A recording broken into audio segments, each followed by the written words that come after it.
नमस्कार दोस्तों, मैं गगन Awasthi ji Asia world wide से आपके सामने एक अज़ीम शान हस्ती को आपसे मुलाकात करवाने जा रहा हूँ। मैं चाहता हूँ कि शायद मैं परिचय जब कराऊँ तो हो सकता है कुछ कमी रह जाए। तो सर आपका स्वागत है जी एशिया वर्ल्ड वाइड में और मैं चाहता हूँ कि आप अपने आप को इंट्रोड्यूस करें। जी, वैसे ही। मेरा नाम अमरवीर सिंह राय है। मैं पेशे के तौर से वकील हूँ। लुधियाना में प्रैक्टिस करता हूँ as well as Punjab and Haryana high court Chandigarh. और ये प्रैक्टिस से आप जैसे लो आप साइकोलॉजिस्ट हैं, ड्यूरिंग प्रैक्टिस से कुछ एक्सपीरियंसेस लॉ से मिल रहे हैं, कुछ सोसाइटी से मिल रहे हैं, कुछ आप जैसे दोस्तों से मिल रहे हैं। यही अच्छा, इंट्रोडक्शन। आप जब परिचय बताते हैं वकील तो मुझको ऐसा क्यों लगता है कि आप मुझको धमका भी रहे हैं? ये वैसे तो अच्छी बात है हमारे प्रोफ़ेशन के लिए। क्या आप मतलब साइकोलॉजिस्ट हैं, अगर आप ये समझते हैं, तो लेमैन क्या सोचेगा? बात ये है कि वकील जो क्लास है that profession is a Nobel profession. Right, वकील जो प्रोफ़ेशन है नोबल प्रोफ़ेशन। तो जब स्टार्ट हुआ था तो किसी को न्याय दिलाने के, किसी के राइट के लिए लड़ने के लिए था। लेकिन धीरे-धीरे इसको ऐसा पुलिसिंग और एडवोकेसी को ऐसा ले गया, भई ये तो जी ब्लैकमेलर हैं, ये ऐसे, ये गलत परसेप्शन है राउंड लोगों में। था। क्योंकि जिसको रिलीफ़ नहीं मिलता वो उसका मन टूट जाता है, 2 आदमी एक लड़ रहे हैं, एक को रिलीफ़ मिलेगा, एक को नहीं मिलेगा। और लेकिन वो किसी को अपनी रिस्पॉन्सिबिलिटी नहीं लेता, ये मेरा लीगल राइट नहीं था तो इसीलिए कोर्ट ने डिक्लाइन किया। वो बोलेगा नहीं, नहीं ये प्रोफ़ेशन ही ऐसा है, ऐसे होते हैं, पैसे हेठ नहीं। यकीनन वो सब नेगेटिव एस्पेक्ट्स है, हमको तो सफ़ेद चश्मे से चीज़ों को देखना है। हाँ, नकारात्मकता की कोई जगह इस देश में और हमारे जीवन में होनी भी नहीं चाहिए। हाँ, अ, पूरी दुनिया इस बात को मानती है, देश में 3 स्तंभ हैं, इसमें हाँ, न्यायपालिका एक महत्वपूर्ण स्तंभ है, हाँ, इस बात को है। इतिहास पढ़ने वाले और आज़ादी की लड़ाई को करीब से देखने वालों ने देखा हाँ, कि ज़्यादातर जो लॉ हमारे लीडर लॉ थे, ग्रेजुएट वो हाँ, सब लॉ हाँ, हाँ, ग्रेजुएट थे, हाँ, वो देखा। अभी मैंने हाल में ही केसरी देखी, हाँ, केसरी 2। उससे स्पष्ट दिखाई देता है कि एक वकील एडवोकेट क्या हाँ, लोगों के जीवन में समाज में हाँ। परिवर्तन कर सकता है। तो वी आर रियली प्राउडफुल। मैं थैंक यू, आपको आपके पूरे वर्क को प्रति मैं आनंद भी हूँ और थैंक यू शुक्रगुज़ार भी वैसे। हूँ। सर ये गवर्नेंस ऑफ लॉ, न्याय का शासन, इसका क्या सामान्य आदमी अर्थ समझता हाँ, ये है जो समाज जो है वो धीरे-धीरे डेवलप, जैसे पहले एक वाइल्ड जंगल ये लाइफ थी, धीरे-धीरे एवोल्यूशन हुई। एवोल्यूशन के आते-आते है?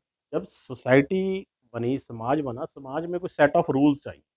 वो सेट ऑफ रूल्स जो आगे रिफाइन होते गए that is set of rules जो हैं अकॉर्डिंग टू जैसे पहले रियासत थी, उनके अपने राजाओं के सेट ऑफ रूल्स थे। लेकिन वो डिफरेंट डिफरेंट रियासत के डिफरेंट थे, क्योंकि हमें पीनल भी चाहिए, पीनल एक्शन मतलब सज़ा वाले, ज़ाब्ता वाले भी सेट रूल्स चाहिए। हमें जो रिफ़ॉर्म करने के लिए भी चाहिए। हमें सोसाइटी को किसी को उसके लीगल राइट प्रोटेक्ट करने के लिए चाहिए। तो जैसे मैट्रिमोनियल टाइज़ हैं, जो शादी है या ऐसे इसको लिए उसको भी संगठित करके उसके लिए भी रूल्स चाहिए। वो सेट ऑफ रूल्स है वो लॉ में कन्वर्ट हो गया and that is prevailing very good as जैसे-जैसे सोसाइटी जो है डेवलप करेगी, तो रूल्स की लॉ की ज़रूरत पड़ेगी। वकील साहब ऐसा देखने, पढ़ने और आंकड़ों को देखें, कई बार ऐसा फ़ील कि न्याय ने जितना न्याय के नाम पे जितना न्याय नहीं हुआ, उससे ज़्यादा तो अन्याय सा कई बार लगता है। नहीं, वैसे आप रिपीट करेंगे इसको? जितना न्याय नहीं हुआ है, हाँ, उससे ज़्यादा अन्याय हुआ। कि मतलब आप मुझे कई बार ऐसा लगता है कि हुँ, कोर्ट में हार-जीत का फैसला होता है कि सच-झूठ का? एक तीसरी फ़िल्म का बड़ा फ़ेमस डायलॉग है। बेसिकली कोर्ट में जो है वो जो कोर्ट है वो वेइ करती है एविडेंस, उसमें तो हार-जीत होती है, क्योंकि एविडेंस जो है वो आ गया। अगर कोई बंदा सच्चा है लेकिन उसका एविडेंस ऑन रिकॉर्ड नहीं आया, तो प्रीपोंडेरेंस ऑफ एविडेंस कोर्ट ने क्या वे करना है? कोर्ट ने तो वे ये करना है किसकी और एविडेंस ज़्यादा है। एविडेंसेस को इफ़ेक्ट डालने का काम तो पावरफुल लोग ही कर सकते नहीं, ऐसा नहीं है। एविडेंस एक्ट है, अभी उसका बीएनए बन गया है। एविडेंस एक्ट में प्रॉपर प्रिसाइज़ है जो ऐसे-ऐसे एविडेंस चलेगा, डिफरेंट काइंड्स ऑफ एविडेंस होते हैं। अगर उसकी इन्वेस्टिगेशन अच्छे से हो, जहाँ कोई सिविल केस है, सिविल के आपके पास एक डॉक्यूमेंट है, वो डॉक्यूमेंट आपने प्रेज़ेंट किया, तो इस डॉक्यूमेंट कोई विल है आपकी फ़ेवर में, आपने उसके विटनेसेस करवाए, जिसने वो विल लिखी उसको करवाया, तो वो इन्फ्लुएंस कैसे हो हैं। हाँ, जाएगा? ठीक है। हम देख भी पाते हैं कि बड़े-बड़े सत्ताधारी, बड़े-बड़े पैसे वाले लोग भी न्याय के सामने टेक दिए और they are all the behind the bar. नाम लेना ठीक नहीं है एक्चुअली पब्लिक जब में। किसी को कोई चीज़ नहीं, कोई पंचायत नहीं चलती, पुलिस नहीं चलती, तो वो कोर्ट में जाता है। Court is the final step जहाँ पर एक बंदे को उम्मीद रहती है कि यहाँ पर कुछ मिलेगा। एक बड़ा ही सेंसिटिव क्वेश्चन है, क्या कोर्ट या न्याय के दरवाजे पे जाना, इससे ये निर्णायक हल है संतुलन के लिए? मुझे तो लगता है कई बार इससे संतुलन बिगड़ा है, देखो हर आदमी कोर्ट जा रहा है। अगर जैसे कोई भी किसी को भी कोई मतलब डिस्प्यूट है, अगर वो एमिकेबली घर में सॉर्ट आउट कर ले, पंचायत में कर ले, that is the best thing. लेकिन हमारा समाज जो है न्यूक्लियर फैमिलीज़ है, समाज इतना बिखर चुका है कि हम लोग किसी की सुनते नहीं हैं। और कोर्ट जाना कुछ लोगों के लिए तो शौक है। सीधी इवन सी कि बात है। मैं अगर किसी को सजेस्ट करूँ इसके लिए कोर्ट मत जाओ, 5 साल लगेंगे, बाद में रिलीफ मिला ना मिला, बट आपके रिलेशन है जो इतने रिस्ट्रेन हो जाएँगे, लेकिन वो मेरे से नहीं किसी और के थ्रू कोर्ट जाए। पर्सनली आप अपनी प्रैक्टिस में इस बात की कोशिश करते हाँ, कोशिश करें। क्योंकि आप साइकोलॉजिस्ट हैं, जैसे आपको पता लग जाता है, तो हमें लीगल साइकोलॉजी तो पता लग जाती है, इसको रिलीफ कितना मिले। उसको समझाने की कोशिश करते हैं, लेकिन कुछ लोग इतने एडमेंट होते हैं, उनका उनकी ईगो सैटिस्फाइड होती है, किसी को समन भेज। हैं। अच्छा, रियल ब्रदर होगा तो उसको समन भेजेंगे, फिर मज़ा आएगा। ईगो की चलिए आप इस बात का ध्यान रखते हैं तभी आपका इस फील्ड में बड़ा अच्छा नाम है। जो ब्रांड आप क्या समाधान देखते हैं या बढ़ते हुए केसेस जो हैं, वो उसको उसके पीछे क्या कारण पाते हैं? किस फील्ड में? ईडीसी में हम फाइलों के अंबार देखते हैं, इतनी चीज़ें बढ़ती जा रही हैं। वो बस है, जैसे-जैसे एक तो पॉपुलेशन जो ग्रो कर रही है, सेकेंडली जो है जैसे-जैसे लोग अवेयर होंगे, ये सब पढ़ लिख गए हैं, गूगल पर सब पढ़ा है, तो जैसे-जैसे लोग अवेयर होंगे तो लोग लीगल राइट के लिए कोर्ट में आएँगे। तो ये पेंडेंसी कभी कम नहीं। और एक टाइम टू टाइम नए-नए स्टैट्यूट्स, नए-नए कानून, एक्ट बनते जा रहे हैं, जिसकी डिमांड है। जैसे कोई सीनियर किसी ने अपने बेटे को प्रॉपर्टी दे दी, तो 2007 में सीनियर सिटीज़न एक्ट आ गया। घरेलू हिंसा के लिए डोमेस्टिक वायलेंस एक्ट 2005 अच्छा, में अब नई-नई चीज़ें नई-नई चीज़ें, वो एनैक्टमेंट होती रहती है पार्लियामेंट में, और जो स्टेट के लोकल एक्ट हैं वो असेंबली में, तो वो आते रहेंगे। जैसे अभी इसको कर्व करने के लिए, आईटी को कर्व करने के लिए नया नए जो कानून है उसमें नए सेक्शन हैं। अभी एआई आ रहा है, उसको कैसे कर्व करना है, उसके लिए भी ये एक्ट आए। लगातार मतलब चीज़ें हाँ, बेहतर वो से वो बेहतर उसकी होती जा रही इम्प्रूवमेंट जो है, अब जैसे-जैसे सोसाइटी ग्रो करेगी वो हैं। अच्छा, कोई ऐसा एक कहावत है कि पैसे वालों के लिए ही कोर्ट होता है। क्या सरकार की तरफ से या न्यायपालिका की तरफ से ऐसी व्यवस्थाएँ हैं हाँ, कि है। गरीब आदमी भी अपने केसेस को प्री लीगल एड एक विंग है, उसको एक सीजेएम मतलब चीफ जुडिशियल मैजिस्ट्रेट के अंडर रखा है, सेक्रेटरी अपॉइंट करते हैं सीनियर सब्जेक्ट को, उसका एक विंग होता है, एडवोकेट अपॉइंट किए जाते हैं। उसमें जो है केस की फीस जो है वो स्टेट गवर्नमेंट। किसी वर्किंग वेरी इफेक्टिव हाँ, अच्छा काम ठीक, ठीक। बहुत एफर्ट लगती है, सेमिनार होते रहते हैं, ठीक, राइट। है। आपकी अपनी प्रैक्टिस में आपने किस तरीके की चीज़ों को ज़्यादा देखा? किसकी समस्याएँ ज़्यादा हैं? बच्चों से जुड़ी, क्रिमिनल से, गाँव के क्या मेरे ख्याल में जो आज का जो समय है इसमें ज़्यादा तो मैट्रिमोनियल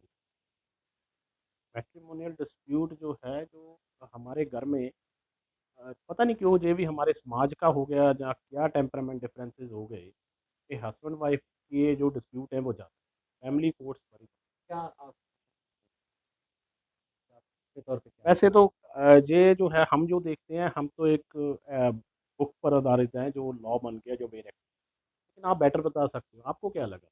तो क्यों इतने टाइज़, मैट्रिमोनियल टाइज़, सेक्रेड एक जिसको मानते हैं हम लोग, वो कैसे बढ़ गया? साइकोलॉजिस्ट तो कैसे बता देते हैं? आप मेरे को कटघरे में खड़ा कर दिया। हाँ, आपको क्या अब लगता मेरी पेशी हो रही है? है। देखिए मनोविज्ञान जो है वो बहुत सारे एंगल्स को लेके चलता है। हुँ, लेकिन मैं एक एंगल ज़रूर बताना चाहूँगा कि पहले एक वक़्त था कि जब हम संबंध को बनाए रखना, हुँ, हम अच्छे बने रहना, हुँ, हम शुद्ध बने रहना, हम ईमानदार बने रहना, हम चरित्रवान बने रहना, ये हमारी बेसिक चॉइस है। लेकिन अभी आप देख रहे होंगे 15-20 सालों से ये चॉइस खत्म है। अब हम बेईमान बनना चाहते हैं, हम राइट, चरित्रहीन बनना चाहते हैं, हाँ, अब हम शराब पीना चाहते हैं, अब हम किसी को मारना चाहते हैं। तो जो नेचुरल चॉइस आएगी, उसका ये रिज़ल्ट आएगा। नहीं सही है। तो अब व्यक्तिवाद मैं पॉलिटिकल साइंस का भी विद्यार्थी रहा हूँ, हुँ, तो बेंथम का व्यक्तिवाद था और हम जब व्यक्तिवाद पढ़ते थे अपने कॉलेज में, तो उसको आलोचना के रूप में पढ़ते थे। हुँ, आज वो व्यक्तिवाद आलोचना नहीं रही, वो चॉइस बन गई। राइट। तो अब ये चॉइस हो गई, बंधन नहीं थी, साथ में आज़ादी, सा आज़ादी, अच्छा, आज़ादी, बस अच्छा। ये। साथ में ये आज़ादी ऐसी आई कि इस आज़ादी ने जैसे हमारे पेरेंट्स ने हमारे लिए सोचा, इन्होंने अपने बच्चों के लिए भी नहीं। अभी 2-3% या 5% तक एक क्लास में ऐसी रेशो हो गई है जो सिंगल पेरेंट को उनको टेक केयर कर रहा है उनकी कस्टडी। चिंता यही है, चिंता बेसिक क्या है कि हमारे कर्मों का फल अगर हम भुगतें, तो ये एक नेचुरल चॉइस थी, क्या नेचुरल है। हाँ, तकलीफ़ इस बात की है, देश को इसको समझना पड़ेगा, समाज को कि हमारे चाहे मेरी भी गलती थी, मेरा भी अहंकार था। उसकी सज़ा अगर कोई दूसरा भुगतता है, एक मासूम भुगतता है, अच्छा हो पूरे देश का जो सिनेरियो है, सामाजिक परिदृश्य है, हाँ, संवेदनशीलता खतरे में। तो मैं तो बस यहाँ इतना ही कहना चाहूँगा कि कोई भी हार्श डिसीज़न लेने के पहले या कोई भी एग्रेसिव होने के पहले हमें देखना पड़ेगा कि उस निर्णय से हमारा आस-पास का परिवेश, हमारा समाज, हाँ। राष्ट्र। अच्छा, लोग कहते हैं कि केस आते हैं तो वकील लोग बड़े खुश हो जाते हैं। मैडम भी खुश हो जाती होंगी आप अगर पैसा आएगा। नहीं, हमारा लाइवलीहुड है, खुश क्यों ना हो? खुश आपके पास जब साइकोलॉजिस्ट के पास कोई अपनी प्रॉब्लम लेके आता है, तो आप खुश नहीं होते तकलीफ़ भी होता है, दोनों भाव एक साथ क्या? आता है। सेम ही है। हाँ, हर कभी स कभी आपके जीवन में ऐसा कुछ केस आया है कि जहाँ आपको लगा कि इसको हाँ, प्रो बोनो के बोलते हैं इसको, जिसमें किसी की फ्री मतलब विदाउट एनी किसी की मदद करनी है, तो होते हैं। तो वैसे भी 10-15% चलते रहते हैं। अच्छा जी। कुछ यार दोस्त भी ऐसे होते हैं, वैसे ही प्रो बोनो करना पड़ता है, तो उनका फीस है ही नहीं। वकील साहब, जब आप सोचते हैं कि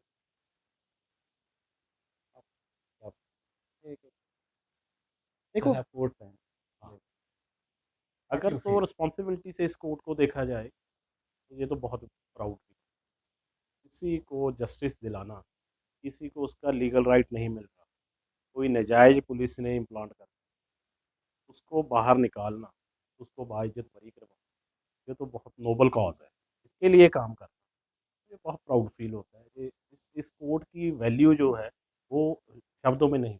निश्चित तौर पे। और हम कई बार ये नहीं सोच पाते कि एक व्यक्ति पे जो कुछ अच्छा या बुरा प्रभाव पड़ता है, वो उससे कनेक्टेड लोगों को कहाँ तक लेके जाता है। कई बार हो सकता है कि वो दोषी हो, लेकिन सोसाइटी उसका इफ़ेक्ट होती है बस। किसी को नाजायज़ किसी केस में डाल दिया, तो उसका जो है फैमिली इफ़ेक्ट होगी, फैमिली समाज में रहती है, तो सोसाइटी इफ़ेक्ट होगी, तो वो उसकी एक जनरेशन आगे की, एक पीछे की जनरेशन जो जिस सेंसिटिव ये कोड ऑफ लॉ भी है क्या? लॉ भी ये चाहता है, इस बात जो सोच आप बता रहे हैं, ये आपको लॉ में पढ़ाया भी जाता है क्या? इस सेंसिटिविटी के साथ में हाँ, प्रैक्टिस हाँ, करना? कुछ कुछ जो छोटे ऑफेंसेस नहीं आपको जो पैशन की प्रैक्टिस हाँ, की बात है। प्रैक्टिस हाँ, प्रैक्टिस से भी इसमें ओथ होती है जब हमें लाइसेंस मिलता है, उसमें बोलते हैं हम लोग सोसाइटी में जो है, तो कि वो करेंगे, सेवा बोलते हैं जैसे। जी हाँ, हम भी सोसाइटी के एक पिलर है, एडमिनिस्ट्रेशन है, जुडिशरी है, हम जुडिशरी के साथ हैं, हम भी एक पिलर है। पुलिस का काम अपना है, जो हमारे रिप्रेजेंटेटिव हैं, उन्होंने लॉ तैयार करना है, पुलिस ने उसको इम्प्लीमेंट करना है। हमने उसमें उन्होंने इम्प्लीमेंट अच्छा किया, माड़ा किया, हमने उसको देखना, हमने जुडिशरी के आगे तो सर, आप जिस फ़ील के साथ आप प्रैक्टिस कर रहे हैं, आपको क्या लगता है कि जो प्रोफ़ेसर या आप सीनियर्स हैं, वो इस फ़ील को जी रहे हैं या they are far from that feeling? Actually इसमें 2 बातें आ गई, कुछ तो पैशनेट हैं, कुछ के लिए ऐसा है अभी जैसे हमारा आज का लाइवलीहुड हो गया, हमारे एक्सपेंसेस बढ़ गए। एक जूनियर के लिए फिर वो भी आ जाता है, अभी उसके लिए ये कमर्शियल एंटिटी हो गया, कि शायद जल्दी से पैसा आए। तो वो जो जैसे हम बात करते हैं प्रो बोनो जहाँ वो उसके लिए उसकी तो प्रायोरिटी पहले अपने आप को मेंटेन कर वो अपने आप को मेंटेन करेगा। कुछ लोग हैं जो ऐसे होते हैं, कोई पैशनेट है, उनके लिए लॉ जो है वो उनका पैशन है। वो पैसा नहीं करेंगे, इसको कमर्शियलाइज़ नहीं करेंगे, उसमें हार्ड वर्क करेंगे जस्ट कि किसी को न्याय ये आपकी नेचुरल चॉइस थी as a career? Actually Awasthi ji मैं सेकंड जनरेशन लॉयर अच्छा, तो फादर सर्विस। छोटे हाँ, छोटे होते ही बस हमारे पंजाब में एक है जो छोटे वकील का लड़का उसको जो छोटा होता है तभी उसको वकील अच्छा, ऐसा बढ़िया। हाँ जी। तो नाउ यू आर हैप्पी। हाँ, बढ़िया। My profession.